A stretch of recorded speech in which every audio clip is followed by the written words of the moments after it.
अस्सलाम वालेकुम स्टूडेंट्स। आज के लेक्चर में हम डिस्कस करेंगे प्रिपरेशन मेथड्स ऑफ ईथर्स, यानी ईथर के कौन कौन से मेथड्स हैं कि जिसके ज़रिए से हम इसको प्रिपेयर कर सकते हैं। जो सबसे पहला मेथड हमें दिया गया है वो इंटरमोलिकुलर डिहाइड्रेशन ऑफ अल्कोहल। ठीक है, कहते हैं कि अगर हम अल्कोहल की इंटरमोलिकुलर अल्कोहल के डिहाइड्रेशन करते हैं सल्फ्यूरिक एसिड की मौजूदगी में, ठीक है, तो हमें क्या मिलता है, अल्कीन मिलता है। जैसे सेक्शन 16.5.4.1 और 18.1.7.3 में आप लोगों ने इसको पढ़ा है। फिर इसी तरह कहते हैं अगर हम स्ट्रिक्टली 140 सेल्सियस के ऊपर इसी सल्फ्यूरिक एसिड का इसी अल्कोहल के साथ इस अल्कोहल की डिहाइड्रेशन करेंगे तो हमें ईथर देखने को मिलेगा। कहते हैं कि यही अल्कोहल है हमारे पास, ये देखो आपके पास अल्कोहल है और इसको 140 सेल्सियस के ऊपर सल्फ्यूरिक एसिड की मौजूदगी में इसका रिएक्शन करवाया गया तो इन्होंने ईथर जो था हमें मिल गया और साथ साथ में वाटर जो था वो प्रिपेयर हो गया। अगर स्पेसिफिकली हम इथाइल अल्कोहल और दूसरा भी इथाइल अल्कोहल इनका रिएक्शन करवाते हैं H2SO4 की मौजूदगी में तो हमें डाई इथाइल ईथर जो होता है वो मिलता है, साथ में वाटर मॉलिक्यूल जो होता है वो निकल जाता है। कहते हैं ये जो रिएक्शन होता है ये हाईली कंट्रोल्ड अगर हम रिएक्शन करवाएंगे, यानी इसी टेम्परेचर के ऊपर फिक्स 140 टेम्परेचर रखेंगे तो हमें ईथर मिलेगा। अगर टेम्परेचर इससे बढ़ जाता है तो हमें अल्कीन देखने को मिल सकता है।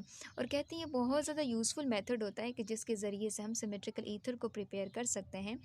और कहते हैं एक अटैम्प्ट में अनसिमेट्रिकल ईथर को प्रिपेयर करने की कोशिश की गई, उसमें क्या हुआ कि डिफरेंट अल्कोहल को मिक्स किया गया और उसमें भी मिक्सचर ऑफ ईथर जो थे वो हमारे पास मिल गए। तो इससे फिर जो ईथर्स थे उनको अलग करना, सेपरेट करना थोड़ा सा मुश्किल हो गया था। तो इसी वजह से कहते हैं कि ये बहुत ज़्यादा बेहतरीन मेथड होता है कि जिसके ज़रिए से हम सिमेट्रिकल ईथर को हम प्रिपेयर कर सकते हैं।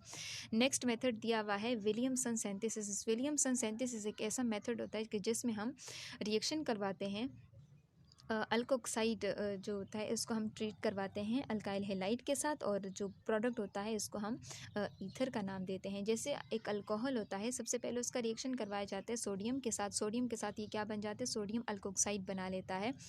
सोडियम अल्कोक्साइड और साथ में वाटर मॉलिक्यूल जो होता है, hydrogen molecule, half hydrogen molecule यहाँ पे रिलीज़ हो जाते हैं। और साथ साथ में यहाँ पे बोलते हैं कि इस मेथड यहाँ पे जो सोडियम अल्कोक्साइड होता है इसका अल्काइल हैलाइड के साथ रिएक्शन करवाया जाता है। अल्काइल हैलाइड के साथ जब रिएक्शन होगा तो इस दौरान क्या करेंगे, जो सोडियम होगा ये अल्काइल के साथ चला जाएगा और ये जो आर होगा ये इस ऑक्सीजन की तरफ चला जाएगा।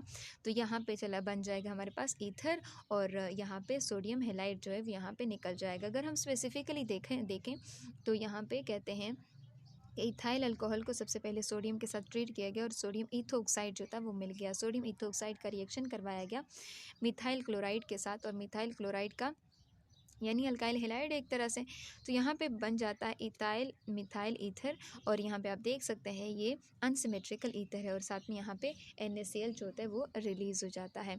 सो ये दो मेथड थे ईथर की प्रिपरेशन के।